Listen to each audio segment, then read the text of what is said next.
Terima kasih Anda masih bersama kami di Kompas Petang, saya Cynthia Rompas. Saudara, polisi menetapkan 2 tersangka kasus pembakaran rumah yang menewaskan wartawan Tribrata TV, Sempurna Pasaribu dan 3 anggota keluarganya di Karo, Sumatera Utara. 2 orang yang ditetapkan sebagai tersangka ini merupakan eksekutor yang membakar rumah korban pada Kamis 27 Juni lalu.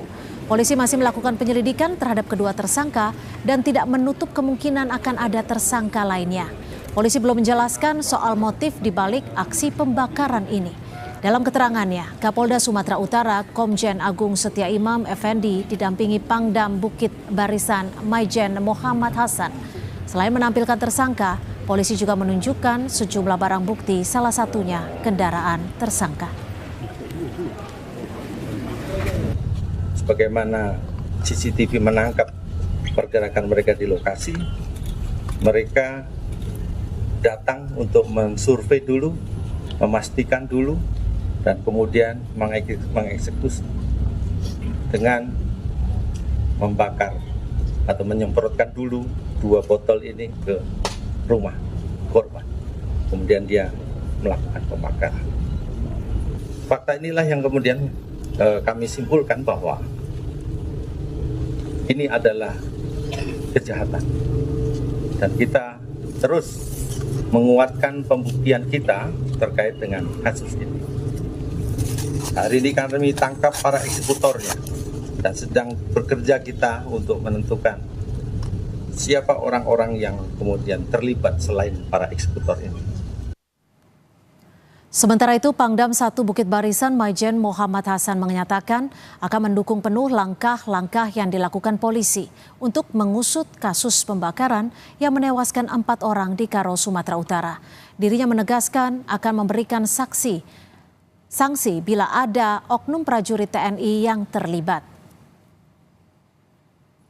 Pada kesempatan siang hari ini, saya hadir di sini. Kami memberikan dukungan penuh ya, TNI, khususnya dalam hal ini Kodam 1 Bukit Barisan, karena kemarin dalam pemberitaan selalu dikaitkan ya, pada siang hari ini kita semua sudah mendengar penjelasan dari Bapak Kapolda. Kita dukung penuh, kami menyatakan dukungan penuh langkah-langkah selanjutnya yang akan ditindaklanjuti oleh Polda. Jadi mungkin itu yang perlu kami sampaikan. Terima kasih. Sebelumnya, Dewan Pers menemukan fakta bahwa kasus kebakaran yang menewaskan Sempurna Pasaribu dan ketiga anggota keluarganya terjadi setelah korban memberitakan perjudian yang ada di Karo, Sumatera Utara.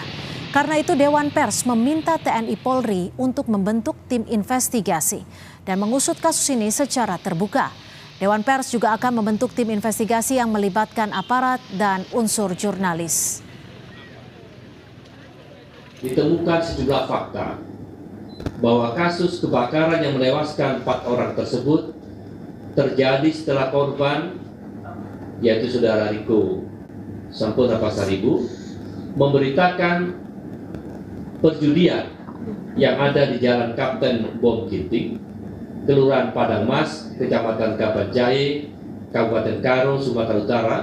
Atas kejadian tersebut, Dewan Pers meminta Kapolri bersama Kapolda Sumatera Utara membentuk tim penyelidikan yang bersikap adil dan imparsial dalam mengusut kasus ini. Dewan Pers meminta Panglima TNI dan Pangdam Bukit Barisan membentuk tim untuk mengusut kasus ini secara terbuka dan imparsial. Saat ini polisi masih melakukan pengembangan penyelidikan kasus pembakaran rumah wartawan yang menewaskan 4 orang di Karo, Sumatera Utara setelah menetapkan 2 orang menjadi tersangka. Untuk mengetahui perkembangan penyidikan sudah bergabung bersama kami Kabid Humas Polda Sumatera Utara, Kombes Hadi Wahyudi. Selamat petang Pak Hadi, terima kasih sudah bersama kami di Kompas Petang. Saat ini polisi sudah menetapkan 2 tersangka untuk kasus ini. Peran dari kedua tersangka ini apa saja, Pak Hadi?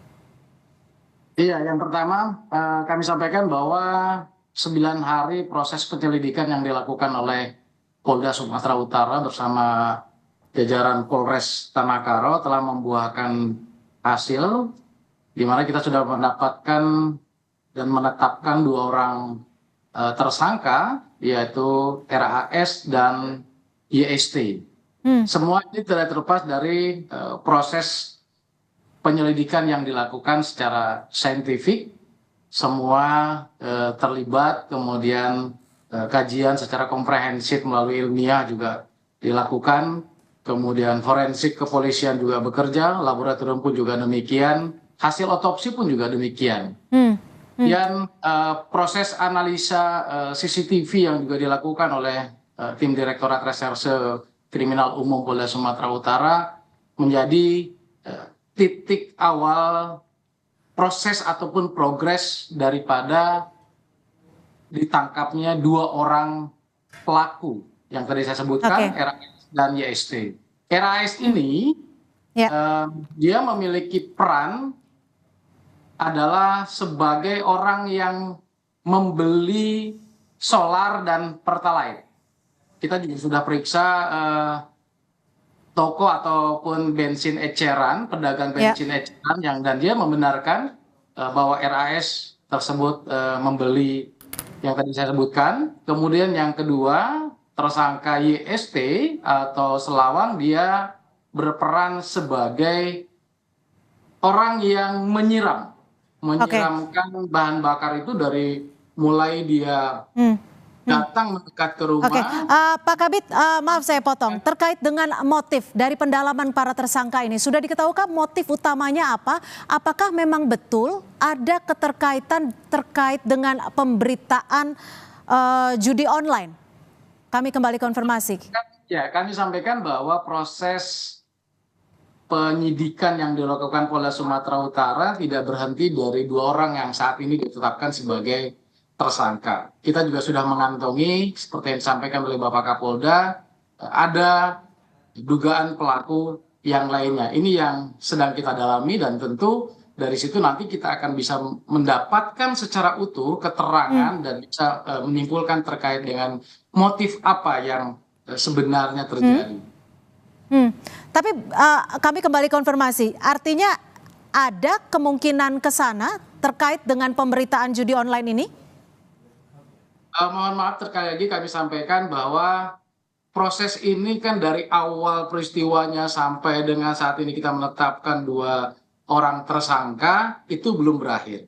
Masih ada dugaan-dugaan pelaku yang lainnya dan ini yang terus kita dalami. Jadi sekali lagi untuk mengkonstruksikan secara utuh motifnya, keterlibatannya, kemudian mungkin bisa ditarik benang merahnya terkait dengan apa yang Mbak sampaikan, kita tunggu proses lengkap nanti penyidikan ini tuntas. Oke, ini kan juga sempat disebutkan bahwa ada kemungkinan tersangka lain. Untuk tersangka lain ini diduganya perannya apa? Kita sudah memeriksa 28 orang saksi. Kita juga dari 28 orang saksi kita memberikan 3 klaster atau mendapatkan 3 klaster. Ada saksi yang berkaitan dengan perbuatan tersangka, kemudian saksi dari pihak keluarga dan juga saksi pada saat di TKP atau awal kejadian. Jadi nanti saksi-saksi itu yang terus kita gali dari awal 15, kemudian 22 dan sekarang 28. Di situ nanti akan kita ketahui secara utuh. Pak Hadi, ini kan tadi siang saat memberikan keterangan pers juga dihadiri Pangdam 1 Bukit Barisan.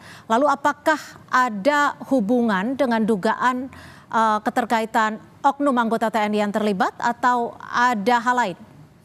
Pak Pangdam kan sudah jelas menyampaikan bahwa beliau mendukung progres ataupun langkah-langkah yang dilakukan oleh Polda Sumatera Utara. Dukungan seperti itu yang diberikan oleh beliau. Artinya ada atau tidak keterlibatan atau dugaan keterlibatan anggota TNI atau oknum anggota TNI?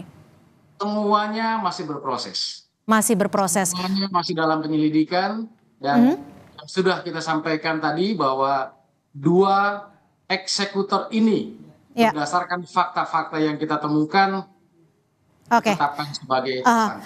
Singkat saja, selain itu tim yang didesak untuk dibuat ini apakah akan diakomodir?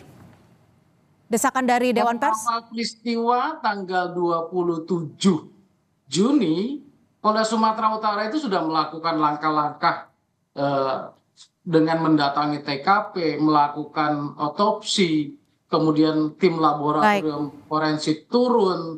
Artinya memang sudah bekerja. Tim kita sudah bekerja. Baik, terima kasih Kabid Humas Polda Sumatera Utara, Kombes Hadi Wahyudi, sudah memberikan informasi di Kompas Petang. Selamat sore, Pak Hadi.